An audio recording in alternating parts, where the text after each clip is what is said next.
তাই ভাইয়ার বেলা নাই বেলা জীবনের আর বেলা না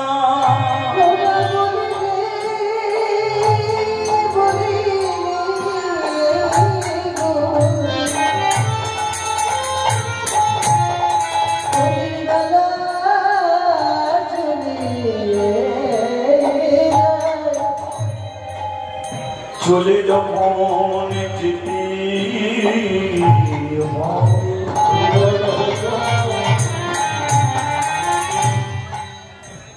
এই সুন্দর পৃথিবী ছাড়ি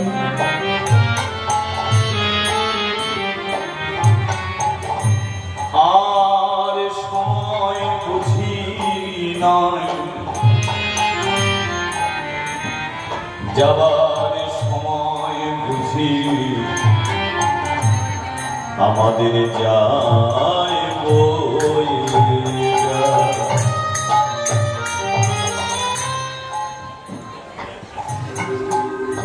আরে বলি একবার চৈতন্য মহাপ্রভু কি ছোটবেলা থেকে আজ পর্যন্ত সাধু গুরু বৈষ্ণবের মুখে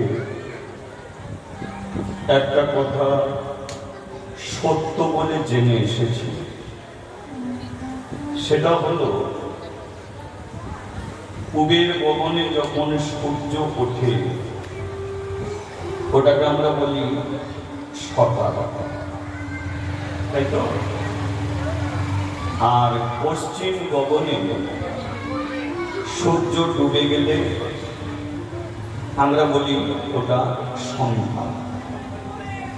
এটা আপনিও শুনেছেন, আমিও শুনেছি। এটা বাচ্চা থেকে সবাই জানে যে সূর্য উঠলে বলি সকাল, সূর্য ডুবে গেলে বলি সন্ধ্যা। কিন্তু প্রশ্ন হলো যে ছোটবেলা থেকে আমরা একটা জিনিস বইতে পড়ে এসেছি, সেটা হলো সূর্য আর পৃথিবী, তাই তো? কিন্তু আমরা যেটা বইয়ে পড়েছি যে একদিকে সূর্য আছে, সেই সূর্যের আলো পৃথিবীর মাটিতে এসে পড়ে, কিন্তু সূর্যর চারিদিকে পৃথিবী ঘোরে না, পৃথিবীর চারিদিকে সূর্য ঘোরে। সত্য কোনটা আমার বড় জানার ইচ্ছা হয়, বলো? লেখাপড়া হচ্ছে তো? হচ্ছে? আচ্ছা, খুবই ভালো। তাহলে সত্যি কোনটা? পৃথিবী ঘুরে সূর্য এক জায়গায় দাঁড়িয়ে দেবে। তাহলে এটা যদি সত্য হয়, তাহলে সূর্য যদি এক জায়গায় দাঁড়িয়ে থাকে, তাহলে সেই সূর্য সকালবেলা ওঠে কি করে আর সন্ধ্যাবেলা ডোবে কি করে? এই প্রশ্নটা আমাদের মনে অবশ্যই জাগা উচিত ছিল। আমরা জানি যে সূর্য একই জায়গায় দাঁড়িয়ে, আর সেই সূর্যকে আমরা প্রত্যেকদিন তুলি আর প্রতিদিন ডোবাই। এর সাথে এক জায়গায় দাঁড়িয়ে আছে কি? তাহলে সে সূর্য ওঠে না, ডোবে না। তাহলে সত্যি কোনটা? সত্যিটাকে বোঝার জন্যই আমাদের এখানে আসা। এটা সেই জায়গা যে জায়গায় আমরা কিছু জানতে পারবো, আমরা কিছু একে অপরের মধ্যে আলোচনা করতে পারবো। সত্যি হলো এটাই, সূর্য ওঠে, সূর্য ডোবে, তবে আকাশে সূর্য নয়, আমাদের জীবনের প্রাণ সূর্য, কথা না। ছোটবেলা থেকে যে সূর্যের কথা শুনেছি, এই যে সকাল সন্ধ্যে, এটা কোনোদিন আকাশে সূর্যের কথা বলা হয়নি মা, বলা হয়েছে আমাদের জীবনের প্রাণ সূর্যের কথা। প্রতিটা মানুষের সকালও আছে, সন্ধ্যাও আছে। সূর্যের সকাল সন্ধ্যে নেই, আছে প্রতিটা মানুষের সকাল সন্ধ্যা। আপনারা নিজের আবার বিচার করুন, যেদিন আপনি মায়ের গর্ভ থেকে পৃথিবীর মাটিতে স্পর্শ করলেন, সেই দিন আপনার জীবনে প্রথম সকাল হয়েছিল, তাই তো? প্রথম সকাল। এবার আপনি বড় হচ্ছেন, বড় হওয়ার সঙ্গে সঙ্গে আপনি কি অনেক কিছু পাচ্ছেন। আপনি প্রথমে এলেন একা, কিন্তু একা আপনাকে থাকতে হবে না বলি, একা আপনাকে থাকতে হবে না বলি তাই আপনার মাকে পাঠিয়েছে, বাবাকে পাঠিয়েছে, আপনাকে দেখার জন্য পাড়া প্রতিবেশীকে পাঠিয়েছে, যাতে আপনাকে একা না থাকতে পারে। আপনাকে সংসার আগে দিয়ে পাঠিয়ে দিয়েছে, পরে আপনাকে সংসারে পাঠিয়েছে, যাতে আপনি কাঁদতে না হয়, যাতে খিদে পেলে আপনার পেট ভরার জন্য মায়ের স্তনে দুধ দিয়ে দিয়েছে। তাহলে আপনি যে বড় হচ্ছেন, সবাইকে নিয়ে বড় হচ্ছেন, আর আপনার প্রাণ সূর্য আস্তে আস্তে ওপর দিকে উঠছে, আপনার বেলা বাড়ছে। আপনি একদিন মাথার চুল পেকে যাবে, আপনি বিছানা শায়ী হবেন, সেদিনকে আপনার সূর্য জানবেন পশ্চিম গগনে ভুলে গেছে। তখন আপনাকে বুঝে নিতে হবে যে হয়েছিল জীবনের সকাল, আজ আমার জীবনের সন্ধ্যা ঘনিয়ে আসছে, এবার আমাকে ছেড়ে যেতে হবে। সবাই যারা আমার আপন ছিল তাদের ঘরও ছাড়তে হবে, কিন্তু ওটা ছাড়তেই হবে। তাহলে আপনার সন্ধ্যা আসবে, আপনার একদিন প্রাণ সূর্য অস্ত যাবে, আপনি যেখান থেকে এসেছেন আবার আপনি সেখানে ফিরবেন। এটাই হলো মানব জীবনে সূর্যের সকাল সন্ধ্যা। তাই প্রতিটা মানুষ চিন্তা করে দেখো, আমাদের বেলা চলে যায়, জীবনের বেলা যায় চলে যায়।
প্রথম জননীর কোলে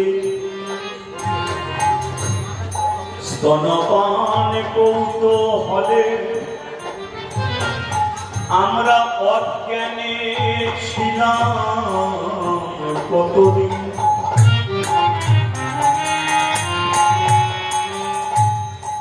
দ্বিতীয় সময়কালে বন্ধু বান্ধবের সনে জীবনে কাটিয়ে দিলাম কতদিন।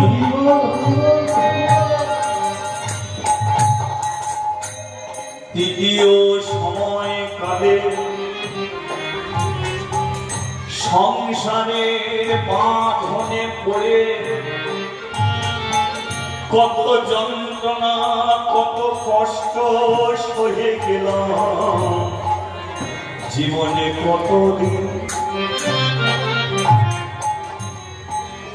আজ আমার হলো পুত্র পরিজন,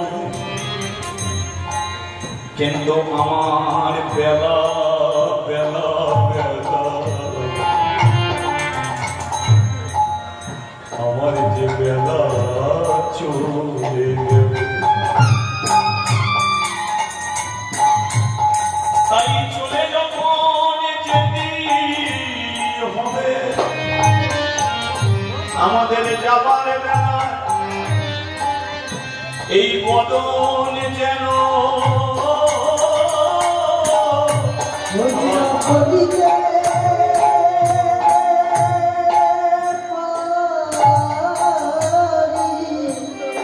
এই বদনে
বেলা চলে যায় গো মোরে, বেলা চলে যায়,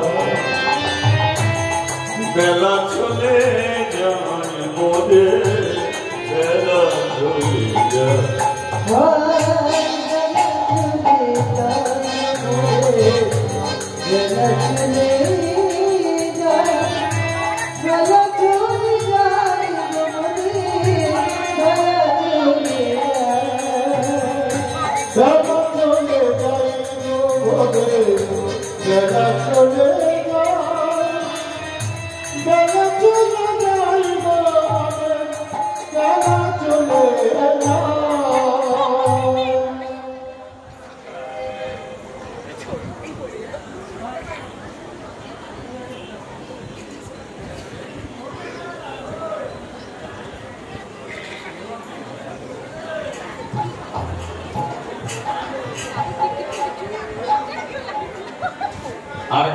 আর কোথাও কিছু নেই তো? হ্যাঁ, বলিয়ে চৈতন্য মহাপ্রভু কি। আজকে যে বিষয় নিয়ে আমি চর্চা করব, বেশ ভালো তো মনে রাখবেন। যে বিষয় নিয়ে আপনাদের কাছে আমি চর্চা করব, বিষয়টা হলো ভগবানকে পাওয়ার অনেক রাস্তা আছে। শুধু আপনি হরিনাম শুনছেন, এর দ্বারাতে আপনি ভগবানকে পাবেন তা না, অনেক রাস্তা। আপনি যেমন হরিনাম শুনছেন, এর দ্বারাতেও আপনি ভগবানকে পাবেন। আবার আপনি ঠাকুর ঘরে প্রদীপ দিচ্ছেন, ভোগ দিচ্ছেন, নানা নিধিটাকে খেতে দিচ্ছেন, কেন দিচ্ছেন না? তাকে পাওয়ার আশা, তাই তো? আবার কেউ মালা পরেছে, তিলক সেবা করেছে, হাতে নামের ঝোলা নিয়েছে, কেন? তাকে পাওয়ার আশা, তাই তো? আবার কেউ নিরামিষী আহার করছে, কিসের জন্য করছে? তাকে পাওয়ার আশা। আবার কেউ হরিনাম শোনে না, কিন্তু বাড়িতে টাকা পয়সা দিয়ে বিশাল একটা মন্দির করেছে। হরিনাম শুনুন, কিন্তু ভগবানের জন্য একটা মন্দির করেছে। কেন করেছে? কারণ ভগবানের জন্য মন্দির করেছি, দেখি ভগবান আমাকে একটু কৃপা করবে, তাই তো? আবার কেউ মন্দিরে 1 লাখ টাকা দান করেছে। কেন করেছে? কারণ সে চিন্তা করলো দান করলে যদি ভগবানকে পাওয়া যায়, তাই দান করেছে। আবার কেউ বিনা পয়সায় হরিনামের জন্য প্যান্ডেল দিয়েছে। সে অন্যান্য পূজা অনুষ্ঠানে প্যান্ডেলের যে খরচ সে সেটা নেয়, কিন্তু যেখানে হরিনামের জন্য হয় সে হয়তো কোনোদিনই নেয় না। কেন?